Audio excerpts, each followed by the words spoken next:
അസ്സലാമു അലൈക്കും വറഹ്മത്തുള്ളാഹി വബറകാതുഹു. പ്രിയമുള്ള മോമിനാത്തുകൾ, പരിശുദ്ധമായ ദീനുൽ ഇസ്ലാം ശബ്ദത്തിന് ഒരുപാട് മഹത്വം കൽപ്പിച്ചിട്ടുണ്ട്. ഇവിടെ ശബ്ദിക്കുന്ന പല ജീവികളുമുണ്ട്, മനുഷ്യരുമുണ്ട്.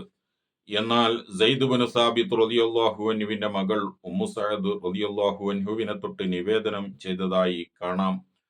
അള്ളാഹു ഇഷ്ടപ്പെടുന്ന മൂന്ന് ശബ്ദങ്ങളുണ്ട്. അള്ളാഹു ഇഷ്ടപ്പെടുന്ന മൂന്ന് ശബ്ദങ്ങൾ. അത് ഏതാണ് അള്ളാഹു ഇഷ്ടപ്പെടുന്ന മൂന്ന് ശബ്ദം? ഒന്ന്, കോഴിയുടെ ശബ്ദം. സുബഹിന്റെ സമയത്ത് നമ്മളെ തട്ടി ഉണർത്തുന്നത് പൂവൻകോഴിയാണ്. കോഴിയുടെ ശബ്ദം അള്ളാഹു തആലാക്ക് ഏറ്റവും ഇഷ്ടപ്പെട്ടതാണ്. അതുകൊണ്ടല്ലേ ഹബീബായ റസൂലുള്ളാഹി തങ്ങൾ പറഞ്ഞത്, ലാ തസുബ്ബു ദീക, നിങ്ങൾ പൂവൻകോഴിയെ ചീത്ത പറയരുത്.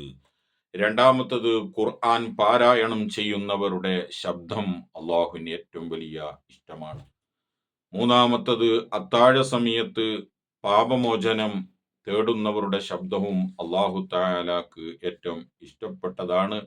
ഈ മൂന്ന് ശബ്ദം ഇഷ്ടപ്പെടുന്ന സാലിഹ്യങ്ങളുടെ കൂട്ടത്തിൽ അള്ളാഹു നമ്മെ ഉൾപ്പെടുത്തി അനുഗ്രഹിക്കുമാറാവട്ടെ.